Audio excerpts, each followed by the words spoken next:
I got to say too, I just want to remember, I got 2 questions in. I asked him if gang patches would be part of banning gang patches would be part of the 100-day plan. He says yes, within 100 days it would be illegal to wear a gang patch in New Zealand. There you go.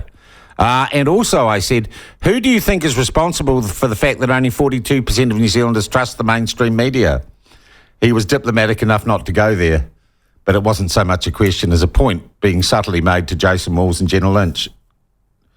Of course they're responsible, and their actions are responsible for the lack of trust in what they do, because they're a bit bent. All right, let's time to talk to a winner. We talked to him before the by-election. Gosh, it was a hard-fought campaign. Well, it wasn't. It was basically a lay-down misere and a gentleman's agreement that following the unfortunate death of the ACT candidate in the Port Waikato, there would be a by-election very soon after the election. It was won by Andrew Bailey, National MP for Port Waikato. He joins us by video link now. Andrew, congratulations. That was a close-run thing, wasn't it? Well, in the end, it was a good outcome, I must admit. All right. And you won by several thousand. What was it? What was your majority? Just over 11,000. Oh, okay. All right. And in some ways it was a weird procedural thing that happened. Has it interfered with you being in Wellington and being part of the transition into government that the National Party is going through right now with the ACT and New Zealand First MPs as well? Well, I certainly wasn't involved in the negotiations. I was in the electorate, obviously campaigning, but I've been in Wellington all this week, so it hasn't stopped me from being here now. Andrew, what's your role in the new government? So I've got 3 portfolios. I've Minister of Small Business and Manufacturing, and this is the first time any government's ever had a Minister for Manufacturing. It's something I've really pushed for and spent a lot of time with the manufacturing sector. Second one, I've got Minister for Commerce and Consumer Affairs, so that's Commerce Commission right through to financial sector.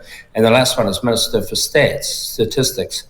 And we're which is strangely a very important and controversial portfolio, statistics. Yeah. It really is. How we measure what is happening in our country and also how we use that information and who gets it.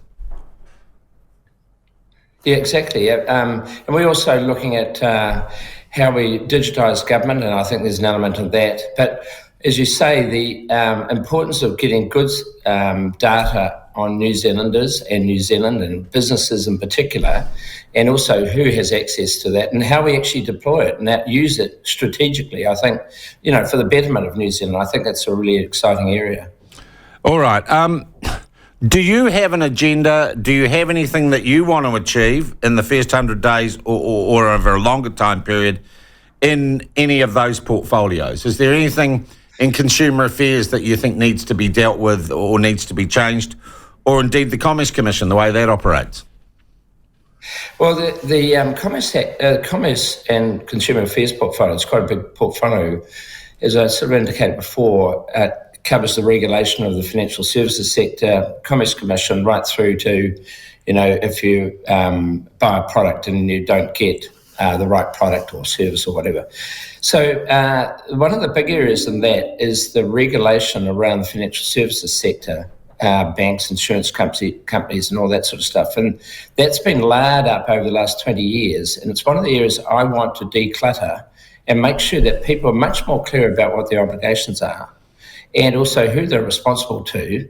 And there's at the moment, it might be a requirement to get up to 8 licenses. And it's just, we've just layered up over a long time. And that's one area that I want to simplify, be clearer, and make sure we're not compromising on standards, but we're getting just a much better outcome. So I'll be working with David Seymour on that. The Commerce Commission is obviously an issue in the 100-day plan. There's a requirement to run a select committee on the banking study and have a look at that. So that'll probably fall under me.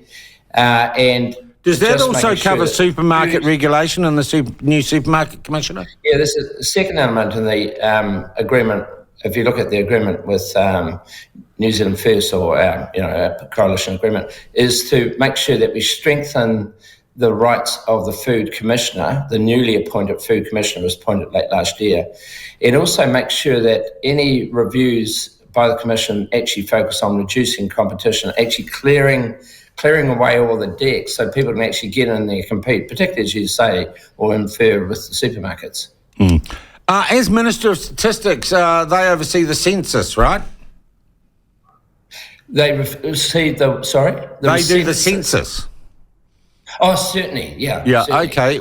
Would you expect the Ministry of Statistics in the next census to ask people what gender they identify as or sex they identify as, or will we just go back to the old man or woman thing?